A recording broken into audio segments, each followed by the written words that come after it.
Doctor Windies IAS academy daily current affairs session. ప్రతిరోజు మనం అటు యూపీఎస్సీ ఆస్పిరెంట్స్ కి, ఇటు ఏపీపీఎస్సీ ఆస్పిరెంట్స్ కి, ఇతర కాంపిటేటివ్ ఎగ్జామ్స్ రాసేటువంటి విద్యార్థులకే కాకుండా ఎవరైతే కాస్త సోషల్ అవేర్నెస్ తో పాటుగా తమ పిల్లలకి కూడా అవేర్నెస్ ఉండాలనుకునేటువంటి పేరెంట్స్ యొక్క రిక్వెస్ట్ మీద everyday daily current affairs session కింద డాక్టర్ విండీస్ ఐఏఎస్ అకాడమీలో మనం ఈ దైనందిక వార్తలు ఏవైతే కాంపిటేటివ్ ఎగ్జామ్స్ చూస్తున్నాయో వాటి గురించి డిస్కస్ చేస్తున్నాం. మీరు ఇస్తున్న ప్రోత్సాహం వల్ల ఎవ్రీడే మేము కంటిన్యూ అవుతున్నాం. మరి ఈ రోజు సెషన్ లో అనేకమైనటువంటి ముఖ్యమైన అంశాలు ఉన్నాయి, వాటి వన్ బై వన్ చూద్దాం.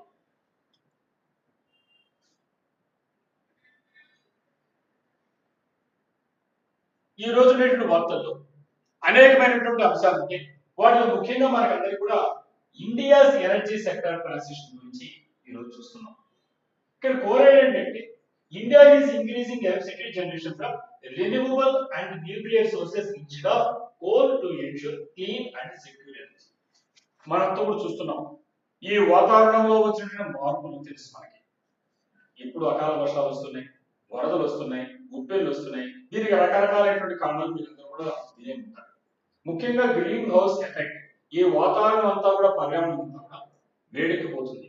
దీనికి కాలుష్యాలు లేకపోతే ముఖ్యమైనటువంటి కారణం ఏంటి అంటే మనం వాడేటువంటి ఎనర్జీ ఇవన్నీ కూడా renewable, non renewable two types ఉంటాయి. రెన్యూవబుల్ అంటే మళ్ళా కూడా మనకి ఏదైనా అయిపోకుండా మళ్ళీ మనకి రీజనరేట్ చేసుకోవచ్చు. ఉదాహరణ టేక్ ఫర్ ఎగ్జాంపుల్ విండ్ ఉంది, ఎంత కావాలని తీసుకోవచ్చు. సో అలాగే అంటే విండ్ ఎనర్జీ అంటున్నాం, పవన విద్యుత్ అంటున్నాం. అలాగే సోలార్ విద్యుత్ మనందరికీ కూడా తెలుసు, మనకి ఈరోజు సౌర శక్తిని పిలుస్తున్నాం, ఎందుకంటే అపరిమితమైన వనరులు వాడుకోవచ్చు. అలాగే న్యూక్లియర్ ఎనర్జీ, ఇది కూడా అయిపోదు. సో ఇలాంటి వాటిని రెన్యూవబుల్ ఎనర్జీ అంటాం.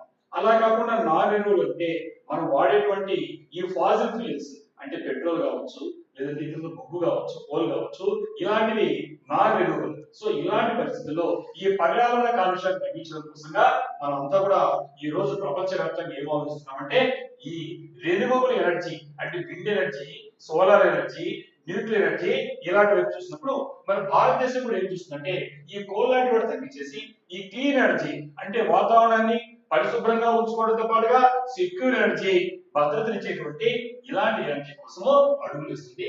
అందులో న్యూస్ లో ఎందుకుందంటే India cross 50% of non fossil fuel install power.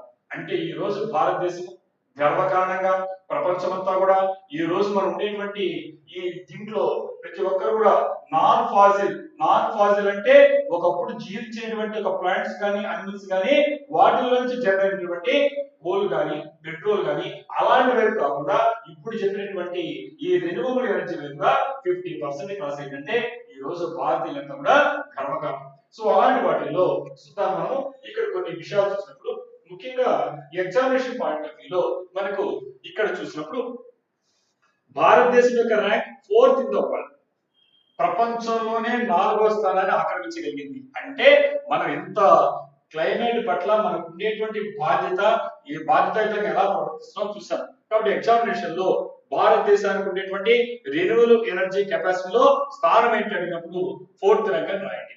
So అలాగే మనం చూసినప్పుడు ఇక్కడ సోలార్, విండ్, న్యూక్లియర్ కెపాసిటీ చూసాం. Solar energy 140 gigawatts.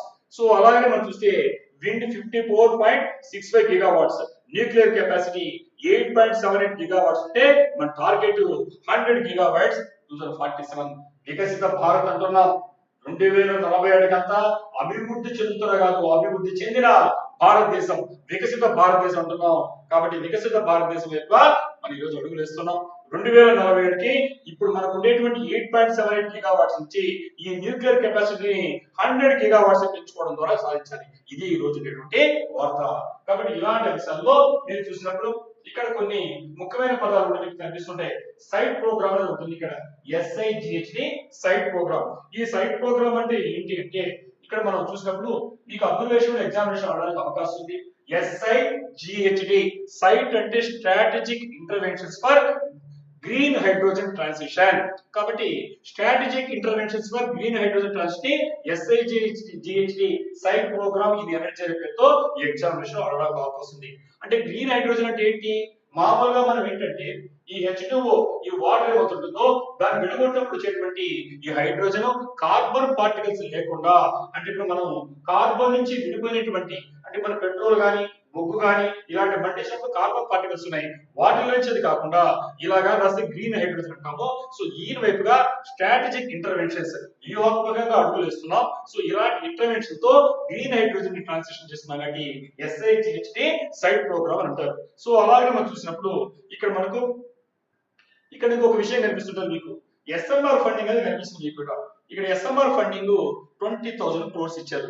SMR funding అంటే ఏంటంటే small modular reactors, SMR small modular reactors, చిన్నపాటి రియాక్టర్స్ నిర్మించుకోవడం వల్ల మనము ఈ రకమైనటువంటి న్యూక్లియర్ ఎనర్జీని ఇలాంటి వాటిని బిల్డప్ చేసుకొని పర్యావరణానికి కాలుష్యం లేనటువంటి ఎనర్జీని ప్రపంచానికి అందించగలుగుతాం అనే పేరుతో SMR ఫండ్ అనేది 20,000 కోట్ల రూపాయలు కేటాయించడం. అదే విధంగా మీకు అందరికి కూడా చాలా రోజుల నుంచి పరిచయమైనటువంటి ఇంకొక పదం ఉంది, ఆ పదమే శాంతి యాక్ట్ 2025 బిల్.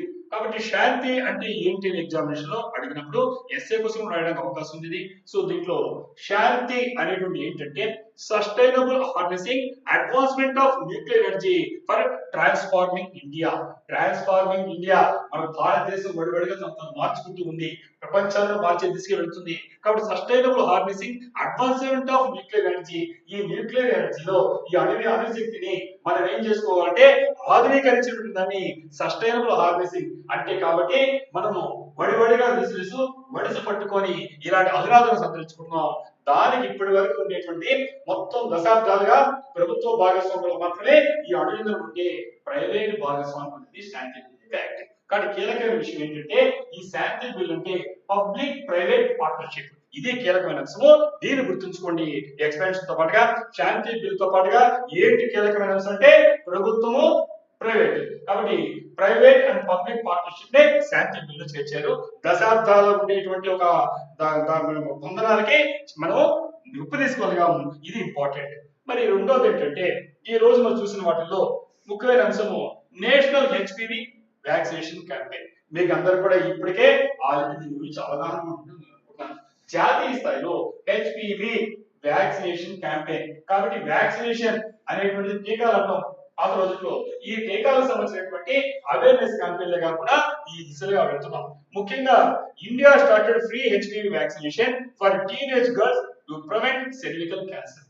క్యాన్సర్ మహమ్మారి ఎందరూ తెలుసు, చిన్న పిల్లల కాడి నుంచి అందరూ కూడా క్యాన్సర్ అంటే క్రాబ్ అనేటువంటి ఒక విధంగా వెంటకాగా ఏ రకంగా క్రాబ్ అనిపిస్తుందో ఆ విధంగా వచ్చినటువంటి ఈ పుండు అనేటువంటి మన 2 రకాలు ఉంటాయి, బెనివిలెంట్ కావచ్చు, మ్యాలిగ్నెంట్ కావచ్చు. మంచి గడ్డలు కావచ్చు, చెడు గడ్డలు పిలుస్తుంటారు, ఇది క్యాన్సర్ అని పిలుస్తున్నాం. కాబట్టి ఈ రకంగా తనలో ఉండేటువంటి మార్పుల వల్ల పడిపోయేటువంటిగా సెల్స్ అనేటువంటివి క్యాన్సర్ గా మార్పేసి రాచకుండా పిలుస్తున్నారు. ఇది ఈ రోజు అన్ని చిన్న పిల్లల కానించి పెద్ద వాళ్ళకు వస్తున్నాయి. ముఖ్యంగా క్యాన్సర్ కారకాలు మనతో డిస్కస్ చేసాం. మనం ఇంకో విషయం ఇంకో సందర్భంలో మాట్లాడతాం డీటెయిల్ గా. ఈ క్యాన్సర్ లో ముఖ్యంగా ఈ స్త్రీల్లో వచ్చేటువంటి వాళ్ళలో ముఖ్యంగా ఇదేం వస్తున్నాయంటే బ్రెస్ట్ క్యాన్సర్ తో పాటుగా ఈ రోజు మనం చూసే వాటిల్లో ఈ సర్వికల్ క్యాన్సర్ వస్తుంది. సర్వికల్ క్యాన్సర్ అంటే గర్భాశయానికి సంబంధించినటువంటి క్యాన్సర్ వస్తుంది. ఈ రోజు ఎక్కువ మంది ప్రెస్ కి దీని వల్ల జరుగుతుంది. దీన్ని మనం నివారించగలిగితే బాగుంటుంది. వ్యాక్సిన్ ని కనిపెట్టారు. ఆ వ్యాక్సిన్ ని క్యాన్సర్ మందేల స్టేజ్ లో రష్యన్ టెక్నాలజీ మనకంతా కూడా స్నేహం అందించింది. అలాంటి వాటిల్లో ఈ రోజు క్యాన్సర్ కూడా మందు కనిపెట్టే ఆ మందులో ముఖ్యంగా దానికి ఏంటంటే దీన్ని HPV వ్యాక్సినేషన్ అంటారు. HPV అంటే హ్యూమన్ ప్యాపిలోమా వైరస్. కాబట్టి హ్యూమన్ ప్యాపిలోమా అనేటువంటి వైరస్ ద్వారా ఏదైతే మనకు సంక్రమిస్తుందో అలాంటి సర్వికల్ గర్భాశయానికి సంబంధించినటువంటి జబ్బులు ఏదైతే వస్తున్నాయో ఇది దీనికి సంబంధించి ముందుగానే prevention is better than cure.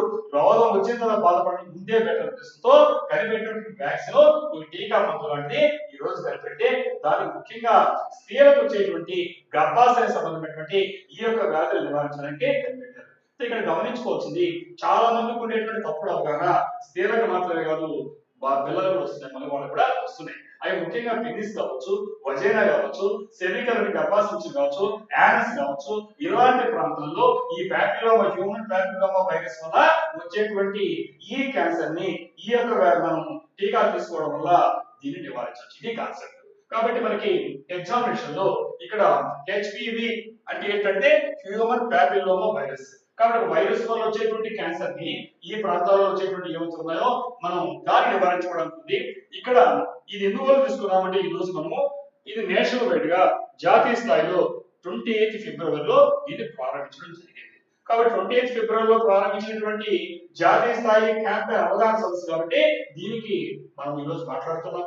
అలాగనే ముఖ్యంగా ఎవరికి అంటే బాలికలు దృష్టిలో తెచ్చుకున్నారు.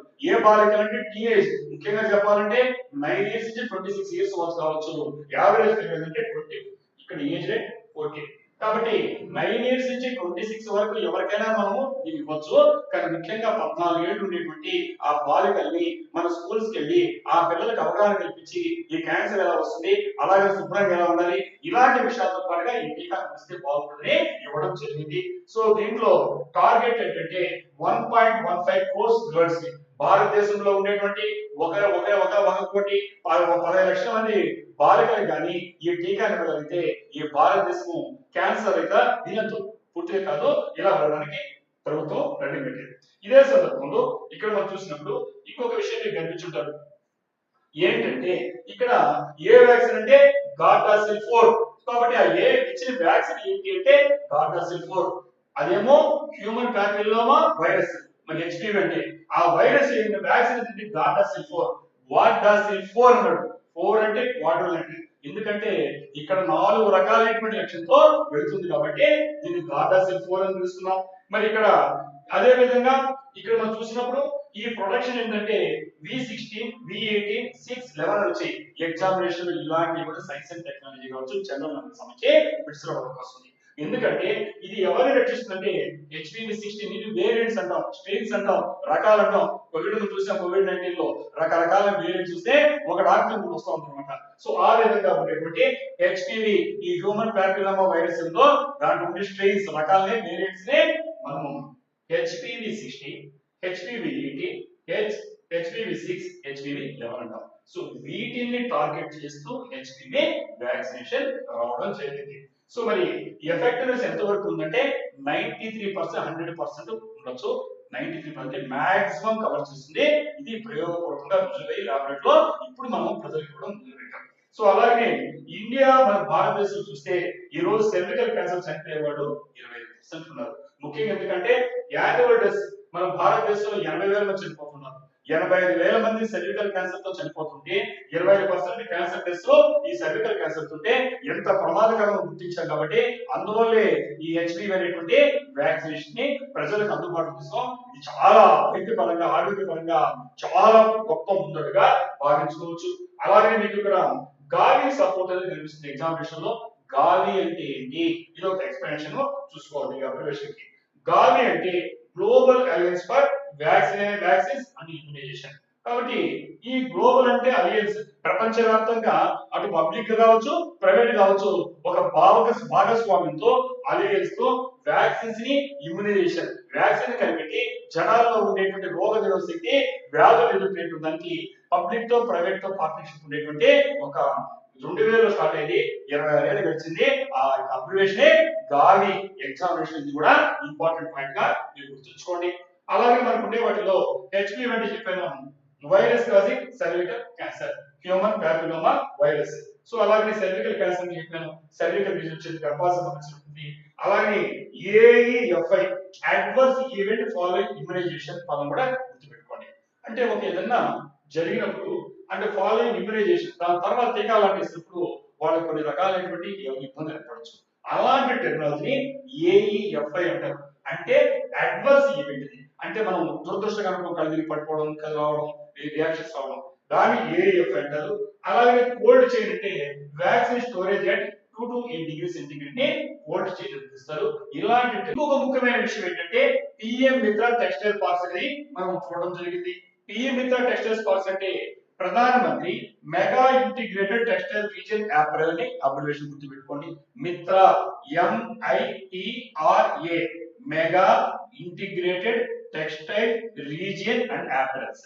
అపెరల్స్ అంటే గార్మెంట్స్ లాంటివి. కాబట్టి ఒక ఇంటిగ్రేటెడ్ సమీకృతంగా అక్కడే ప్రొడక్షన్ జరిగి అక్కడే వాళ్ళకి కావాల్సిన డెవలప్మెంట్స్ అంతా డిజైన్ చేసి అలాంటి పార్ట్ ని డెవలప్ చేసి ఎవరైతే మనకు ఉండేటువంటి భారతదేశంలో ఎవరైతే టెక్స్టైల్స్ పార్క్స్ మీద ఆధారపడ్డ వాళ్ళు చాలా మంది ఆధారపడ్డారు, ఎంప్లాయ్మెంట్ జనరేట్ అవుతా ఉంది. కాబట్టి ఒక పరిశ్రమ లాగా అందరికి ఉపయోగపడుతుంది. కాబట్టి ఒక పెద్ద పార్కుని mega integrated textile region operation పేరుతో పిలుస్తున్నారు. సో గవర్నమెంట్ ఏం చేస్తుందంటే creating large textile parks to increase production, exports and jobs. కాబట్టి ఈ రకమైనటువంటి మెగా టెక్స్టైల్ పార్క్స్ డెవలప్ చేయడం వల్ల మన భారతదేశంలో ప్రొడక్షన్ ఉత్పత్తి పెరుగుతుంది, అలాగే ఎక్స్పోర్ట్స్ ఎగుమతులు పెరుగుతాయి, ఇన్కమ్ జనరేట్ అవుతుంది, అన్నిటికంటే ముఖ్యంగా జాబ్స్ ఉద్యోగాలు డెవలప్ అవుతాయి. అందువల్ల భారతదేశము ఈ రోజు ఇలాంటి లార్జ్ టెక్స్టైల్ పార్క్స్ ని డెవలప్ చేస్తుంది. దాన్నే మనము పిఎం మిత్రా అంటారు. పిఎం అంటే ప్రధానమంత్రి, అబ్రివేషన్ జాగ్రత్తగా గుర్తుంచుకోండి, mega integrated textile region and apparels. Apparels అంటే బట్టలు. సో దీనికి సంబంధించిన పాలసీ. మరి ఇన్వెస్ట్మెంట్ ఎంత ఉంది అంటే ఇది కూడా కొన్నిసార్లు ఫిగర్స్ చెప్తారు. 2192 crores. కాబట్టి ఇది ఉంచారు. ఎక్కడ అంటే విరుదానగర్ లో ఫిబ్రవరిలో స్టార్ట్ అయింది కానీ వార్తలో వచ్చింది. విరుదానగర్. విరుదానగర్ ఎక్కడ ఉంది? మీరు వస్తుంటే చూస్తుంటారు, తమిళనాడులో విరుదానగర్ ఉంది. అయితే ఇక్కడ మనం గమనించుకోవాల్సింది, ఇక్కడ ఈ విరుదానగర్ తో పాటుగా మనకు ఇక్కడ ఈ పిఎం మిత్రాలో 7 స్టేట్స్ లో మనకు పార్క్స్ ఉన్నాయి. ఇప్పటి వరకు 7 స్టేట్స్ లో మనకు పార్క్స్ ఉన్నాయి. ఈ విరుదానగర్ లో ఉండేటువంటి పార్క్ ఎంత ఉందంటే 190.44 ఏకర్స్ లో ఉంటే జాబ్స్ 15,000 15,000 మందికి ప్రత్యక్షంగా జాబ్స్ ఇచ్చేటువంటి పార్క్. కాబట్టి చాలా మందికి ఎంప్లాయ్మెంట్ అవుతుంది. అక్కడ ప్రొడక్షన్ తో పాటు ఎక్స్పోర్ట్ అవుతే ఇన్కమ్ జనరేట్ ఇండియాకి. దాంతో పాటుగా ఇలాంటి లక్ష్యంతో ఈ మెగా టెక్స్టైల్ పార్క్స్ ని ఏర్పాటు చేస్తున్నారు. మరి ఇక్కడ దీంట్లో ఉండే వాటిలో ముఖ్యంగా ఈ టెక్నాలజీ ఏంటి అని చూసినప్పుడు ఇక్కడ జేఎల్డి జీరో లిక్విడ్ డిశ్చార్జ్ అంటే నో వాటర్, వేస్ట్ వాటర్. మన మామూలుగా ఒక ఫ్యాక్టరీ ఉంటే దానిలో వేస్ట్ వాటర్ వస్తుంది, అక్కడ పర్యావరణ కాలుష్యం ఉంటుంది. ఈ మెగా టెక్స్టైల్ పార్క్ లో వీళ్ళంత వరకు సొఫిస్టికేటెడ్ అడ్వాన్స్ గా వెళ్తూ ఇక్కడ జేఎల్డి జీరో లిక్విడ్ డిశ్చార్జ్ అంటే ఇంటి పరిస్థితుల్లో వ్యర్థాలు అనేటువంటి వచ్చి ఆ పరిసరాలను కాలుష్యం చేయకుండా చేస్తున్నాయి. అంటే ఈ విధంగా పరిజ్ఞానాన్ని అందుకుంటూ వెళ్తున్నాం. అలాగే టెక్నికల్ టెక్స్టైల్ చూస్తే ఈ రోజు మనం ఈ విధంగా plug and play ready factory infrastructure అంటే నువ్వు రాబోయే అన్ని పెట్టుకో ఫ్యాక్టరీ నీకు కావాల్సిన సదుపాయాలు మేము ఇస్తున్నాము అని గవర్నమెంట్ ఇచ్చిందని ప్లగ్ అండ్ ప్లే అని పిలుస్తారు. అంటే కావాల్సిన ఇన్ఫ్రాస్ట్రక్చర్, వాళ్ళకి కావాల్సిన పర్మిషన్స్ అన్ని ఎవ్రీథింగ్ అంటే నేరు వచ్చి ప్లగ్ చేసి ఆటాడిందిగా ఒక ఫ్యాక్టరీ పెట్టుకోవాల్సింటే కావాల్సినటువంటి సదుపాయాలన్నీ ఒక చోట దొరకడని ప్లగ్ అండ్ ప్లే అంటారు. ఇలాంటి విషయాలు గుర్తుంచుకోండి. మరి నెక్స్ట్ దాంట్లో ఇంకొక అన్వేషణ, అన్వేషణ్ 2026 ఫుడ్ కాన్ఫరెన్స్. నేను గుర్తుపెట్టుకోండి, అన్వేష్ 2026 ఫుడ్ కాన్ఫరెన్స్. ఇక్కడ ముఖ్యమైన విషయం ఏంటంటే ఇంటర్నేషనల్ కాన్ఫరెన్స్ జరిగింది ఇటీవల. ఎక్కడ జరిగిందంటే ఈ రోజు మనకు ఉండేటువంటి కుండ్లీ. కుండ్లీ అంటే ఎక్కడ తెలుసు కదా? హర్యానా. హర్యానాలో ఉండేటువంటి కుండ్లీ అనే ప్రాంతంలో ఒక ఇంటర్నేషనల్ కాన్ఫరెన్స్ అంటే మనకు ప్రపంచవ్యాప్తంగా ఉండే ఒక సమస్య జరిగింది. దేని మీదంటే ఫుడ్ ప్రాసెసింగ్. మనం చూస్తున్నాం, మ్యాంగో ఉంటది, ఒక పంట రైతు గిట్టుబాటు జరగాక పడేస్తుంటాడు చిత్తూరు జిల్లాలో. ఇంకో చోట మామిడి పంట అంటే దీన్ని ప్రాసెస్ చేస్తే దాని జ్యూస్ పేరుతో జెల్లీస్ అనే పేరుతో ఈరోజు మారుతుంది. సో ఈ విధంగా ఉండేటువంటి దాన్ని ఏ ఫుడ్ అయినా కావచ్చు, నాట్ ఓన్లీ జ్యూస్. కాబట్టి ఇలాంటి వాటిని ఫుడ్ ని ప్రాసెస్ చేసేటువంటి ఇండస్ట్రీస్ ఉంటే మనం ఒక చోట ఎక్కువ పండుతుంది, ఇంకో చోట దూరంగా ఇబ్బంది పడుతుంటారు. కాబట్టి దాన్ని ఎక్స్పోర్ట్ చేస్తే ఇన్కమ్ జనరేట్ అవుతుంది, రైతులు నష్టపోతుంటారు. కాబట్టి ఈ food processing industry separate ministry కూడా ఉంది మనకు తెలుసు. కాబట్టి దీంట్లో international conference modern food processing, ఆధునికమైన ఫుడ్ కావాలి. ఎందుకంటే రకరకాల మార్పులు వచ్చేసాయి ఈ రోజు మనకి ప్రాసెసింగ్, పిల్లలకి అభిరుచులు మారి దాని దగ్గర టెక్నాలజీలు మారి దీన్ని మనం సస్టైనబుల్ ఫుడ్ ప్రాసెసింగ్ చేయాలనే ఉద్దేశంతో మనం అంతర్జాతీయంగా ఒక సదస్సు చేస్తే బాగుంటుందని ఇప్పుడు చెప్పినటువంటి హర్యానాలో ఉండేటువంటి కుండ్లీ అనే ప్రాంతంలో అక్కడ జరిగినటువంటి ఆ యొక్క సదస్సు పేరే అన్వేష్ 2026. కాబట్టి అన్వేష్ 2026 అనే ఎగ్జామినేషన్ ఇస్తే జాగ్రత్తగా రండి. మరి దాంట్లో పాటుగా NIFTEM అనే పదం కనిపిస్తుంది. NIFTEM. NIFTEM అంటే ఎన్ అంటే నేషనల్, ఐ అంటే institute, national institute of food technology. FT food technology for what? ఇది ఎంటర్‌ప్రెన్యూర్‌షిప్ అండ్ మేనేజ్మెంట్. కాబట్టి అటు ఎంటర్‌ప్రెన్యూర్‌షిప్ అంటే వ్యవస్థాపకులు, ఫ్యాక్టరీ పెట్టేవాళ్ళు, మేనేజ్మెంట్ నిర్వాహకులు, ఈ దేనికి సంబంధించిన వాళ్ళు ఈ ఫుడ్ టెక్నాలజీ అంటే ఆహారాలకు సంబంధించి ప్రాసెసింగ్ చేసేటువంటి ఈ టెక్నాలజీ సంబంధించినటువంటి జాతీయ స్థాయినటువంటి ఒక సంస్థ పేరే NIFTEM. ఎక్కడున్నాయంటే ఇండియాలో ఉన్నాయి. ఒకటేమో హర్యానాలో, ఇప్పుడు ఎక్కడంటే సదస్సు జరిగిందో దాని పేరే కుండ్లీ.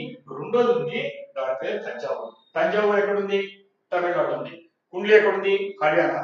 కాబట్టి ఇండియాలో ఎక్కడున్నాయంటే ఉండే మీకు ఉండేది ఒకటి హర్యానాలో ఉండే కుండి, రెండు తమిళనాడులో తంజావూరు. ప్రస్తుతం మీరు అంతర్జాతీయ సంస్థ కాబట్టి ఇక్కడ కుండి గురించి మాట్లాడేదాం.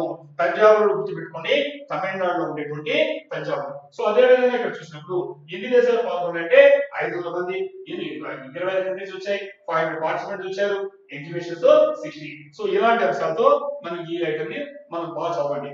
అలాగే నేషనల్ గవర్నెన్స్ కాన్ఫరెన్స్ 2026. ఇక్కడ మనం పరిపాలించేటప్పుడు అనేకమైన సమస్యలు ఉంటాయి, రకరకాల కొత్త విషయాలు వస్తుంటాయి. ఇలాంటి విషయాల గురించి ఎప్పటికప్పుడు రివ్యూ చేసుకోవాలి. ఇక కలెక్టర్లు ముఖ్యంగా మీరందరూ యూపీఎస్ ఆస్పిరెంట్స్ ఉన్నారు, ఇలాంటి వాళ్ళలో పరిపాలనలో కొన్ని సక్సెస్ ఉంటాయి, దాన్ని మనం మోడల్ గా తీసుకుంటాం. అలాగే మనం తీసుకొని ఇంకొంచెం ఏం చేస్తే బాగుంటుంది అంటూ ఇక్కడ అడ్మినిస్ట్రేషన్ సంస్థే నేషనల్ గవర్నెన్స్ కాన్ఫరెన్స్ అంటే జాతీయ స్థాయిలో పరిపాలన సంబంధించినటువంటి రిఫార్మ్స్ ఇవ్వడమే సదస్సు జరిగింది. ఇక్కడ ఇది district level governance practices across India, భారతదేశ వ్యాప్తంగా ఉండేటువంటి అన్ని జిల్లా కలెక్టర్ సంబంధించిన వాళ్ళు ఇక్కడ సదస్సుకు వచ్చారు. ఎందుకు వార్తల్లో ఉన్నట్టే జమ్మూలో జరిగినటువంటి సదస్సు. ఈ జమ్మూలో జరిగినటువంటి సదస్సులో ఇక్కడ మనం చూస్తే ఇక్కడ ఎవరు కండక్ట్ చేశారంటే డిఏఆర్పిజి. డిఏఆర్పిజి అంటే department of administrative reforms and public grievances అంటారు. Department of administrative reforms and public grievances, దీన్ని డిఏఆర్పిజి అని పిలుస్తారు. వీళ్ళ ఆధ్వర్యంలో జాతీయ స్థాయిలో మన దేశవ్యాప్తంగా ఉండేటువంటి డిస్ట్రిక్ట్ కలెక్టర్స్, ఐఏఎస్ అధికారులు పాల్గొని ఎటువంటి మోడల్స్ ఉన్నాయి, ఏ రకంగా ప్రాక్టికల్ రోల్ మోడల్ ఉన్నాయో ఇవి డిస్కస్ చేశారు. ఇక్కడ మనం గమనించుకుంటే ఏలూరు అనగానే ఆంధ్రప్రదేశ్ గుర్తొస్తుంది. అలాగే గోమటి, త్రిపుర, కార్గిల్, సో ఇవి మనకు లడక్, ఇది యూనియన్ టెరిటరీ. సో ఇలాంటి వాటిని ఎగ్జాంపుల్ చెప్పుకోవచ్చు. కాబట్టి ఇవన్నీ ఒక బెస్ట్ మోడల్, ఒక ఇన్ఫ్రాస్ట్రక్చర్ లా కావచ్చు, రూరల్ ఇన్ఫ్రాస్ట్రక్చర్ ముఖ్యంగా గ్రామీణ స్థాయిలో వాళ్ళు రోడ్స్ వేయడం కావచ్చు, ఇలాంటివి కావచ్చు. ఇలాంటి మిగతా వాటికంటే రోల్ మోడల్ ఎలా తెచ్చండి బెస్ట్ ఎగ్జాంపుల్ ఆంధ్రప్రదేశ్ నుండి ఏలూరు, అలాగే గోమతి, త్రిపుర, అలాగే మనకుంటే కార్గిల్, లడక్ అనేటువంటి యూనియన్ టెరిటరీ. ఇలాంటి ఎగ్జామ్స్ లో ఈ డిఆర్పి జరిగినటువంటి జాతీయ స్థాయి డిస్ట్రిక్ట్ కలెక్టర్ పేరే మనకు ఇప్పుడు ఈ రకంగా నేను అన్వేష్ అనే పేరుతో 26 అనే పేరుతో మనకు వచ్చిన నేషనల్ గవర్నమెంట్ కాన్ఫరెన్స్ కూడా డిస్కస్ చేసాం. దాని తర్వాత బ్రిక్-ఆర్జీ-సిబి. ఇది ఒక బయోటెక్నాలజీ సంబంధించిన ఫెసిలిటీ, అంటే సౌకర్యాలు మనం ఏర్పాటు చేశాం. India open advanced biotechnology facility to Boost drug and cell therapy research. ఈ రోజు డ్రగ్స్ రీసెర్చ్ కావచ్చు, అలాగే మనకు ఉండేటువంటి సెల్ థెరపీ, అంటే మనం ఇక్కడ దాకా వెళ్ళిన టెక్నాలజీ ఈ రోజు టార్గెట్ థెరపీ అంటాం. ఇంత ముందులాగా మనం పేషెంట్ అందరూ కామన్ లేదు, ఒక పేషెంట్ కి కావాల్సిన దానికి టైలర్ అంటాం, టైలర్ మెడిసిన్ అంటాం. మనకి టైలర్ ఏ విధంగా ఎవరికి వాళ్ళకే బట్టలు కుట్టిస్తాడో ఆ విధంగా టార్గెట్ మెడిసిన్ ఎంత వస్తుంది, అలాంటి వైపు దిశిస్తున్నాం. ఏ పేషెంట్ కి కావాల్సిన మెడిసిన్ ఆ పేషెంట్ కి చేసే విధంగా చేస్తున్నాం, అలాంటి రీసెర్చ్ జరుగుతుంది. సో దానికి సంబంధించి ఈ రోజు మనకు ఇక్కడ central facility for recombinant cells inaugurated brick-RG-CB అన్నాడు. ఆర్జీ-సిబి అంటే ఏంటి మన కూడా అబ్జర్వేషన్ కూడా ఎగ్జామినేషన్ అవసరం ఉంది. ఇక్కడ చూసినప్పుడు బ్రిక్ అంటే ఏంటి, ముందు బ్రిక్ అంటే biotechnology research and innovation centre, BRIC, biotechnology research, BRIC innovation centre. Innovation అంటే ఆవిష్కరణ, కనిపెట్టడం. కాబట్టి బయోటెక్నాలజీకి సంబంధించినటువంటి ఇది రీసెర్చ్ మనం పరిశోధన చేస్తూ ఇన్నోవేషన్ సెంటర్ కొత్త రకమైనటువంటి దాన్ని కనిపెట్టేది. దీనికి ఆర్జీసీబీ అంటే Rajiv Gandhi centre for biotechnology అంటారు. ఇక్కడ మనకు ఈరోజు తిరువనంతపురంలో జరిగినటువంటి రీకాబినేషన్స్ ఓపెన్ చేయడం జరిగింది. అంటే ఒకదాన్ని సెంట్రల్ ఫెసిలిటీ కేంద్రీయంగా దీనికి సంబంధించిన పరిశోధనకు సంబంధించి ఫెసిలిటీ సౌకర్యాలు ఏర్పాటు చేశారు. దాంట్లో తిరువనంతపురం గుర్తుపెట్టుకోండి, బ్రిక్-ఆర్జీసీబీ గుర్తుపెట్టుకోండి. మరి ముఖ్యంగా దీంట్లో మనకు అలాగే జిఎంపి ఫెసిలిటీ ఇచ్చేదాంట్లో జిఎంపి అంటే గుడ్ మ్యానుఫ్యాక్చరింగ్ ప్రాక్టీస్, ఒక ఫార్మాస్యూటికల్ కావచ్చు, బయోఫార్మాస్యూటికల్స్, ఇలాంటి వాటి అన్ని రకాల స్టాండర్డ్స్ తో కానీ మెయింటైన్ చేస్తే దాన్ని జిఎంపి ఫెసిలిటీ అంటారు. దీనికి కానీ 80 కోట్ల రూపాయలు కేటాయించారు. సో అలాగే మనం చూసినప్పుడు ఇక్కడ బయో ఎకానమీ అంటే ఏంటి, బయో ఎకానమీ అంటే economy based on biological resources, biological resources పైన ఆధారంగా చేసేటువంటి ఆర్థిక వ్యవస్థని బయో ఎకానమీ అంటారు. అలాగే రీకాంబినెంట్ సెల్స్ అనే పేరుతో కూడా మీకు ఆల్రెడీ చదువుకుంటారు మీరు. Recombinant genetically modified cells, so ఒక వైరస్ కావచ్చు, బ్యాక్టీరియా కావచ్చు, అలాంటి వాటిలో ఉండేటువంటి డిఎన్ఏ తీసుకొని వేరే వాటిలో మనం తీసుకొని చూపించుకొని ఇలాంటి వాటితో చేస్తే జెనెటికల్ గా డిఎన్ఏ ఇంజనీరింగ్ చేస్తున్నాం. అంటే విధంగా డిఎన్ఏ ఇంజనీరింగ్ అంటున్నాం. నీకు ఉండేటువంటి డిఎన్ఏ మార్పులు చూపిస్తూ మనం రీకాంబినెంట్ చేసి ఈ వ్యాధులను మనం నివారించడానికి చేసేటువంటి రీకాంబినెంట్ సెల్స్ అంటారు. ఇలాంటి అంశాలు మనం గుర్తుంచుకోవాలి. అలాగే ఇటీవల ఈ రోజు మాట్లాడేది ఎలా ఉంటే నాకే తెలియదు, ఎందుకంటే అలాంటి ఈ రోజు గ్లోబల్ కాన్ఫ్లిక్ట్ ముఖ్యంగా చెప్పాలంటే వెస్ట్ ఏషియా రీజియన్లో జరుగుతూ ఉంది. మరి అలాంటి పరిస్థితుల్లో మరి కొంచెం నేను చెప్పేటప్పుడు జరిగింది, నెక్స్ట్ ఏమో వచ్చేటప్పటికి Iran supreme leader killing, geo politics. ఈ జియో పాలిటిక్స్ చాలా ఇంపార్టెంట్. కాబట్టి US Israel strike Iran supreme leader causing global tension మనతో చూస్తున్నాం. మొత్తం ప్రపంచవ్యాప్తంగా ఒక సంక్షోభం వైపు వెళ్తా ఉంది. ముఖ్యంగా ఈ యుఎస్ కి ఇజ్రాయెల్ కి జరిగిన వాళ్ళు ఉంటే కలిసి ఇరాన్ మీద దాడి చేయడం. ఆ యొక్క దాంట్లో ఇరాన్ యొక్క సుప్రీం కమాండర్ అయినటువంటి ఐతుల్లా మనకు అలీ ఖమేనీ ఆయన చనిపోవడం జరిగింది. సో దీంట్లో మనము మరి ఎగ్జామినేషన్ లో మనకు వచ్చేటువంటిది ఏంటి అని అంశాలు చూసినప్పుడు ఇక్కడ స్టేట్ ఆఫ్ హార్మోజ్ అని కనిపిస్తుంది. స్టేట్ ఆఫ్ హార్మోజ్ జలసంధి, హార్మోజ్ జలసంధి చదువుతారు. దాని యొక్క ప్రాధాన్యత ఏంటంటే everyday around 20 million barrels of oil కనిపిస్తుంది. మీరు ఇక్కడ చూసారు, ఒకసారి చూడండి, ఇలా చూడండి, జూమ్ చేస్తున్నాను. ఇక్కడ చూస్తే ఇది పర్షియన్ గల్ఫ్, ఇదేమో గల్ఫ్ ఆఫ్ ఓమన్. ఈ మధ్యలో ఉండేది స్టేట్ ఆఫ్ హార్మోజ్. అంటే ఒక రకంగా చెప్పాలంటే రవాణా మార్గం బయట ప్రపంచానికి ఓషన్ కి పర్షియన్ గల్ఫ్ నుంచి అందాలంటే ఇదే దారి. ఇది మూసుకుపోతే ఏమో చెప్పండి, ఏం లేదు. అందుకే బాబర్ రాసినటువంటి దాంట్లో నుంచి హిస్టారికల్ చూస్తే ఈ యొక్క స్టేట్ ఆఫ్ హార్మోజ్ యొక్క ప్రాధాన్యత హిస్టరీలో చదువుతున్నారు మీరు. ఆ రోజులో జరిగినటువంటి మొత్తం ట్రేడ్ అంతా కూడా ఇదే. సో ఈ రోజు ట్రేడ్ అంతా అదే. ఒక్కవేళ కానీ సంక్షేమం ఏర్పడితే ఇక్కడ నుంచి రోజుకి 5 లక్షల బ్యాలెన్స్ ఆయిల్ ఆగిపోవడం కాదు, ఇతరత్ర రవాణా ఆగిపోతే ఈ బయట ప్రపంచానికి రావాలంటే పర్షియన్ గల్ఫ్ కి ఇది ఒకటే సంబంధం. కాబట్టి ఓపెన్ ఓషన్ రావాలంటే ఇదే దారి. ఈ దారి మూసుకుపోతే ఇబ్బంది అవుతాయి. సో ఇక్కడ మనం భయపడుతున్నారు. ఇక్కడ ఇరాన్ ఉంది, యుద్ధం జరుగుతుంటే ఈ మధ్యలో ఏమంది భయపడుతున్నారు, అవన్నీ రోజు అప్డేట్ చేసుకోవాల్సిందే విషయాలు. సో కాబట్టి ఇక్కడ మనం చూసేటప్పుడు ఈ ఇరాన్ ప్రాసెస్ అనేటువంటి ఉపయోగం ఉంటే ఆయిల్ ప్రైస్ పైకి రోజు మారుతుంటది, ఇది చెప్పక్కర్లేదు. సో ఇక్కడ ఇదే టైంలో ఐఆర్జిసి ఒక అబ్రివేషన్ కనిపిస్తుంది. కాబట్టి ఐఆర్జిసి అంటే ఏంటి, మీకు ఈ ఇరాన్ రెవల్యూషన్ గార్డ్ కార్ప్స్. కాబట్టి ఎవరైతే ఈ ఇరాన్ రెవల్యూషన్ గార్డ్ కార్ప్స్ ఉన్నాయో వాళ్ళని ఐఆర్జిసి ఎగ్జామినేషన్ అవ్వడానికి అవకాశం ఉంది. ఇది కూడా చూసుకోండి. అలాగే రిజిమ్ చేంజ్ అంటే ఏంటి, రిమూవల్ ఆఫ్ గవర్నమెంట్ ఫోర్స్, బలవంతంగా ప్రభుత్వాన్ని మార్చాలని మరి రిజిమ్ చేంజ్ తో పిలుస్తారు. అలాగే యుఎన్ చార్టర్ చదవండి. యుఎన్ చార్టర్ నిన్న కూడా డిస్కస్ చేసాం. ఆర్టికల్ 2 దాంట్లో ఉండే సబ్ ఆర్టికల్ 4 ప్రకారంగా నో ఫోర్స్ యూజ్, ఒక దేశం ఇంకో దేశం పైన దాడి చేయడానికి లేదు. ఇది ఐక్యరాజ్య సమితిలో ఉన్నటువంటి యుఎన్ చార్టర్ లో ఉన్నటువంటి 2 సబ్ 4. అలాగే యుఎన్ చార్టర్ లో ఆర్టికల్ 51 చెప్తుంటే అయితే నువ్వు ఎవరి మీద దాడి చేయడానికి లేదు, నీకు స్వీయ రక్షణ కోసము సెల్ఫ్ డిఫెన్స్ కోసం అవకాశం ఉంది. నీ మీద ఎవరైనా దాడి చేసినప్పుడు నిన్ను నువ్వు రక్షించుకునేటువంటి ప్రొవిజన్ చెప్తుంటే యుఎన్ చార్టర్ ఆర్టికల్ 15. ఈ రెండు కూడా మీరు చూసుకోండి. మరి అలాగే ఇంకొక అంశం pink mobility card and free LPG Delhi. మీరందరూ కార్డు చూశారు, ప్రతి ఒక్కరు కూడా ఏటీఎం కార్డు ఎవరు లేరు, సో మా ఆధార్ కార్డు లేరు. ఇలాంటి పరిస్థితుల్లో ఈ అంశం ఎందుకు వచ్చింది అని చూస్తే ఇక్కడ Delhi launch smart transport card for women and free LPG cylinders for 4 families. మనంతా కూడా ఫ్రీబీస్ కవర్ పెడుతున్నాం, ఇక్కడ ఫ్రీబీ గురించి మాట్లాడలేదు. కానీ ఇక్కడ ఢిల్లీ ఏం చేసిందంటే ప్రభుత్వం స్మార్ట్ ట్రాన్స్పోర్ట్ కార్డు ప్రవేశపెట్టింది. ఇప్పటి వరకు మనం టికెట్ కొనుక్కుంటున్నాం లేదా ఫోన్ పే పెడుతున్నాం. ఈ స్మార్ట్ కార్డు అనేటువంటిది ఇది చెప్పాలంటే 3 టైప్స్ గా పనిచేస్తుంది. నీకు మెట్రో పనిచేస్తుంది, అలాగే రైలు పనిచేస్తుంది, బస్సెస్ పనిచేస్తుంది. అంటే నీకు టోటల్ గా నీకు ట్రైన్ కానీ మెట్రో కూడా పనిచేస్తుంది అన్నమాట. సో ఈ రకంగా బెనిఫిట్స్ తో ఈ కొత్తగా పింక్ కార్డు లేడీస్ కోసం ప్రవేశపెట్టింది అనమాట. ఇది మనకుండే పింక్ కార్డు యొక్క ఉపయోగం. సో కాబట్టి ఇక్కడ Y news president launch pink national common mobility అంటే ఒక విధంగా చెప్పాలంటే ఇది నేషనల్ కామన్ మొబిలిటీ కార్డ్ ఎన్సిఎంసి పేరుతో పిలుస్తారు. ఎన్సిఎంసి అంటే నేషనల్ కామన్ మొబిలిటీ కార్డ్, జాతీయ స్థాయిలో కామన్ గా అన్నిటికీ ఉపయోగపడేటువంటి కార్డు పెట్టారు.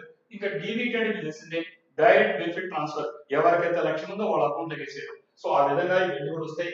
అలాగే క్లీన్ ఫ్యూయల్ కూడా LPG electric cooking fuel. Clean fuel ఎందుకన్నాము, దాంట్లో వచ్చే వాటిల్లో నీకు ఉద్గారాలు లేవు, కార్బన్ ఉద్గారాలు అంటాం, కార్బన్ ఎమిషన్స్ లేవు. సో ఇలాంటి చూసుకోండి. ఆధార్ లింకేజ్ ఉంది. సో ఇలాంటివి మనము చూస్తాం. మరి ఇక్కడ ఇంకొక అంశం ఏంటంటే సిసిటిఎన్ఎస్ ఇంప్లిమెంటేషన్ ఢిల్లీ పోలీస్. ఈ ఢిల్లీ పోలీస్ వాళ్ళు సిసిటిఎన్ఎస్ ఇంప్లిమెంటేషన్. సిసిటిఎన్ఎస్ అంటే crime criminal tracking network systems ని మనం షార్ట్ కట్ లో సిసిటిఎన్ఎస్ అంటాము. Crime criminal tracking network system. కాబట్టి CCTNS క్రైమ్ క్రిమినల్ అంటే క్రైమ్ నేరాలు కావచ్చు, క్రిమినల్ నేరస్తులు కావచ్చు, ట్రాకింగ్ నెట్వర్క్ వాడు ఎక్కడున్నారు, నేరం ఎలా జరిగింది, ఏ రకంగా ట్రాక్ చేస్తారు అనేటువంటి సంస్థని CCTNS అంటారు. ఈ ఇంప్లిమెంటేషన్ లో ఢిల్లీ పోలీసుకి కనుక ఏంటంటే ఫస్ట్ ర్యాంక్ రావడం జరిగింది. కాబట్టి ఈ యొక్క క్రైమ్ నేరాలు కావచ్చు, నేరస్తులు కావచ్చు, ఎక్కడున్నారు ఇది పట్టే దాంట్లో ఢిల్లీ పోలీస్ ఎవరు, ఏ పోలీస్ అంటే ఢిల్లీ పోలీస్ ఎన్నో స్థానం ఉంది, ఫస్ట్ ర్యాంక్ గుర్తుపెట్టుకోండి. మరి దాంట్లో ఎంత స్కోర్ అంటే 100% వచ్చింది. సరే ఇదే టైంలో దీన్ని మానిటర్ చేసింది ఎవరంటే MHA minister of home affairs, NCRB అంటారు. NCRB అంటే నేషనల్ క్రైమ్ రికార్డ్స్ బ్యూరో అంటారు. NCRB national crime records bureau. So ఈ రెండు కూడా ఇప్పుడు చెప్పినటువంటి CCTNS ని మానిటర్ చేస్తున్నాయి. మరి అదే విధంగా ప్లాట్ఫామ్ ఏంటంటే ఇది కూడా అబ్జర్వేషన్ ప్రగతి డాష్ బోర్డ్. కాబట్టి ప్రగతి డాష్ బోర్డ్ అనవచ్చు ఎగ్జామినేషన్ లో. ప్రగతి డాష్ బోర్డ్ అంటే P ఇక్కడ గమనించుకోండి, PR pro, A active, G governance, అలాగే ఇక్కడ A and TI timely implementation. Observation గమనిస్తారా? ప్రగతి PRAGATA ప్రగతి అని గుర్తుపెట్టుకోవడానికి proactive governance and timely implementation. ఏదైనా నేరాలు జరిగేటప్పుడు ముందుగానే దాన్ని నేర తీవ్రత ముందుగానే అరికట్టే విధంగా చేస్తూ టైమ్లీ ఇంప్లిమెంట్ సకాలం అందాలి, అంతే కదా. సో ఆ విధంగా చూస్తున్నాం, ఒక స్త్రీని కిడ్నాప్ చేస్తారు, ఇంటికి అలర్ట్ చేస్తున్నాం, ఆ వీడియో సిగ్నల్ కొడితే వచ్చేస్తారు. ఇలాంటివి ఏమవుతున్నాయో దీన్ని ప్రోయాక్టివ్ గవర్నెన్స్. కాబట్టి పరిపాలనలో ఏదో జరిగిన కాకుండా జరగకముందే అరికట్టే దిశగా స్త్రీలకు సంబంధించినటువంటి యాప్స్ వచ్చినాయి, నంబర్స్ వచ్చినాయి. ఇలాంటి వాటిని ప్రగతి డాష్ బోర్డ్ అంటారు.